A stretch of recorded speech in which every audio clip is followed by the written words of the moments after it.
So picture this. A simple break-in seems minor, right? But what if that single event could actually unravel, well, everything, right up to the president? That's exactly the story we're getting into today. It starts June 17th, 1972, a burglary at the Democratic National Committee headquarters in the Watergate building. And we're looking at this through a really specific lens, the book All the President's Men by Woodward and Bernstein, their firsthand account. Right. It's investigative journalism, as it happened. And for you listening, we want to pull out the really crucial stuff from those early days. Yeah, think of it like getting the core insights without getting totally bogged down. We're kind of inspired by channels like Mindful Moments on YouTube. They do these great AI analyses of books, really make you think critically. Exactly. So our aim here is similar. Find the key info, identify the main player, see how things escalated, but keep it clear and focused for you. Okay, so let's start at the beginning. That Saturday morning, June 17th, Woodward gets a call. Yeah, about an arrest. 5 men caught inside the DNC headquarters. They had bugging equipment, cameras, the works. And the initial report wasn't just from any rookie. No, it was Alfred E. Lewis, a real veteran police reporter for the Washington Post, described as half cop, half reporter. He got those first essential details out. Then came the arraignment. And a pretty big detail drops. A very big detail. One of the burglars, James McCord, tells the judge he's recently retired from the CIA. CIA, okay. That immediately changes things, doesn't it? It's not just a random burglary anymore. Well, absolutely. Even the editors at the Post, like Howard Simons, were cautious. They put it on the front page, sure, but Simons apparently said something like, it could just be crazy Cubans. There was this sense of, what is this really? So Woodward starts looking into McCord. But another reporter was already sniffing around too, right? Right, Carl Bernstein. He was working the Virginia politics beat, but jumped onto this. His first instinct was different, though, more ground level. How so? He started calling people at the Watergate. Desk clerks, bellhops, maids, waiters. Anyone who might have seen something, heard something unusual around that time. Interesting contrast. Woodward on McCord's connections. Bernstein talking to hotel staff. Yeah, and the book hints there might have been a little initial friction, or maybe just different approaches. Woodward was seen as maybe more establishment, Bernstein more tenacious on the street level. That partnership obviously became legendary. Right. So Woodward's digging into McCord. What did he find early on? Well, conflicting views. Some people called McCord a man of rock-like integrity, very religious. Others saw him as the ultimate government man, just follows orders. But crucially, people who knew him confirmed he was currently employed by the committee to re-elect the president, CRP. That directly contradicted what the White House would later claim. So the link, however faint initially, was there. CRP committee to re-elect. And it got stronger. They found address books on 2 of the burglars from Miami. And in those books, the name Howard E. Hunt and his phone number, with notes next to it. W. House and W. W.H. White House. Okay, that's true. Who was Hunt? He'd recently left the White House payroll, was working for a PR firm, Robert Mullen and Company. But yeah, he had worked at the White House. And the reporters quickly zeroed in on another key White House figure. Charles Colson, special counsel to Nixon, known as the White House hatchet man, very aggressive political operator. And they found out Hunt had been doing some interesting work for Colson while at the White House. Yeah, reports surfaced that Hunt had been assigned to investigate Senator Ted Kennedy. Investigating Kennedy, why? Apparently, there was significant paranoia in the Nixon White House about a potential Kennedy run. So having Hunt, who's now linked to the break-in, previously digging dirt on a major political rival, well, you start to see a potential pattern. Okay, so we have people linked to CRP, links to the White House itself, and past political operations. Then the focus shifts, right, to the money. Exactly. Follow the money. They found cash in the bank account of another burglar, Bernard Barker, and they traced it. Where did it lead? Mexico. Which is odd, right? Bernstein actually flew down to Miami, worked with a prosecutor there, Martin Dardis. And they confirmed the Mexico connection. They did. $89,000 originating from Mexico City ended up in Barker's account. This wasn't just trying to hide campaign funds. This looked like a deliberate international money laundering operation to finance something covert. Suggesting this wasn't just some random off-the-books operation by a few guys. Precisely. And further digging revealed this money came from a secret Republican fund, specifically for intelligence gathering. Intelligence gathering? That sounds like a euphemism. It certainly does. A Texas lawyer, Richard Haynes, even testified about how campaign money was deliberately routed through Mexico. Why? To obscure the source, make it anonymous, possibly involving illegal corporate donations, things like that. And who set up this Mexico rep? Haynes pointed the finger at Maurice Stans, the finance chairman for Nixon's campaign. Wow. Okay, so the connections are getting closer and closer to the top campaign officials. How did the White House react publicly as this stuff started coming out? Denials. Strong denials. Trying to downplay it. Nixon himself eventually called the break-in and related activities just technical violations, claiming, both sides did stuff like that. But Woodward and Bernstein kept pushing. They started talking to people inside CRP. Yeah, and they ran into suspicion. Like with Gordon Liddy's secretary, Sally Harmony.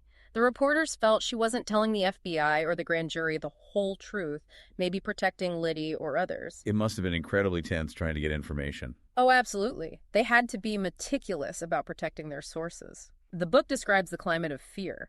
One source literally thought they were being followed after talking to the reporters. The stakes were getting really high. Did anyone inside CRP start to crack, though? Show signs of doubt? Yes. There was a bookkeeper, for instance, who told them she felt deeply uncomfortable about how funds were being handled. She used the word rotten to describe the feeling of being part of it. And then a more senior figure started talking. Hugh Sloan, the CRP treasurer. He seemed genuinely disillusioned. He started hinting about a bigger conspiracy. What did he confirm? He confirmed the secret fund existed. And importantly, he confirmed it was controlled by John Mitchell, Maurice Stans, and Jeb Magruder. He also mentioned 2 other people had control, but didn't name them initially. Yeah, Mitchell. He wasn't just campaign manager, was he? No, he had been Nixon's attorney general until shortly before this. The former top law enforcement officer in the country controlling a secret fund for political intelligence. That was explosive. How did Mitchell react when the Post reported on the fund? He was furious, reportedly called Bernstein with a very angry, threatening denial, which, often suggests you've hit a nerve. So we have Mitchell, Stans, Magruder implicated with the secret fund. We know Hunt was involved, and he'd done political ops before, like the Kennedy thing.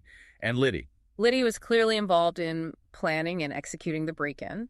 And after the arrests, he apparently gave a sort of bad apple speech at CRP, trying to frame the burglars as acting alone, taking the fall, an early attempt at containment. This leads us to probably the most famous source in journalistic history. Deep Throat, yes.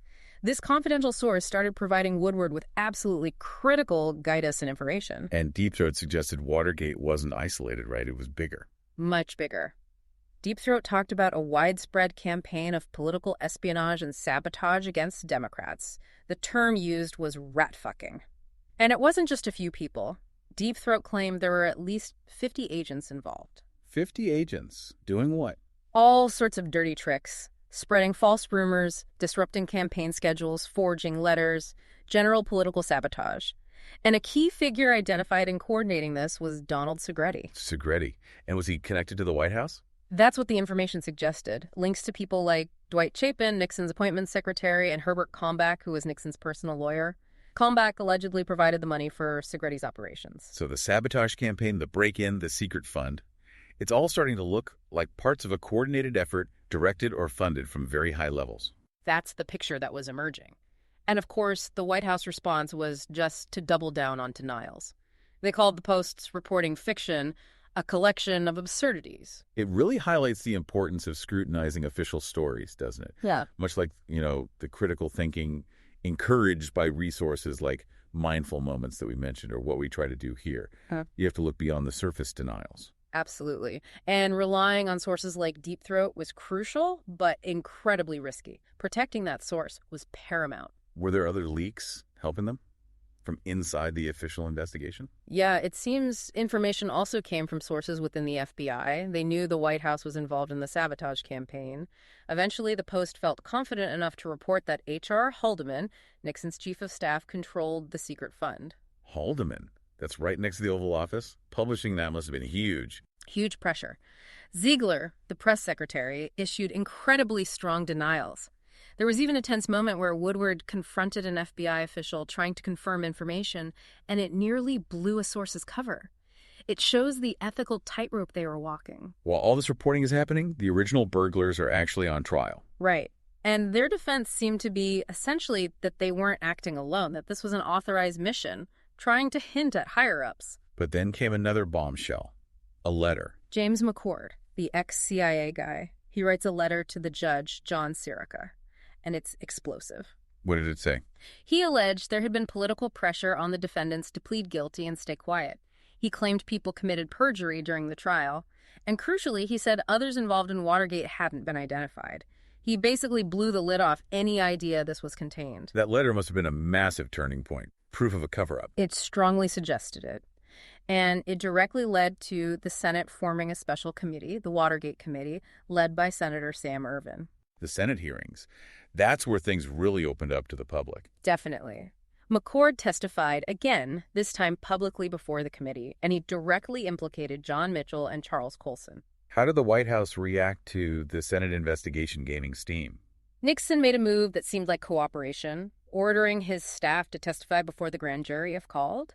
But many saw it as more of a PR tactic, trying to get ahead of the inevitable. The pressure must have been immense inside the administration. You can only imagine. The book describes the White House Correspondents Association dinner that spring as just surreal, all this scandal swirling while they're going through the motions. Even Haldeman was seen looking unusually subdued around that time. And then the dam finally broke. Resignations. Big ones. Haldeman, Nixon's chief of staff, John Ehrlichman, his top domestic advisor, and John Dean, the White House counsel, all resigned on the same day. Dean's resignation was particularly significant, wasn't it?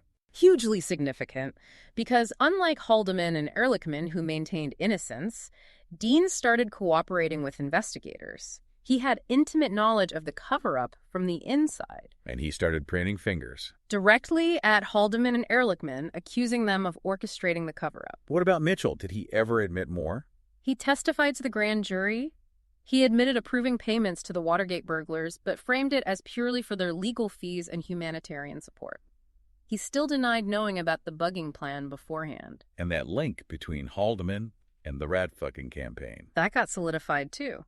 Gordon Strachan, Haldeman's aide, testified that Haldeman had approved hiring Donald Segretti, another direct link from the White House inner circle to the political sabotage. And then, just when you think it can't get crazier, the tapes. The revelation that Nixon had a secret taping system in the Oval Office, it was unbelievable. And immediately raised the question, what's on those tapes about Watergate?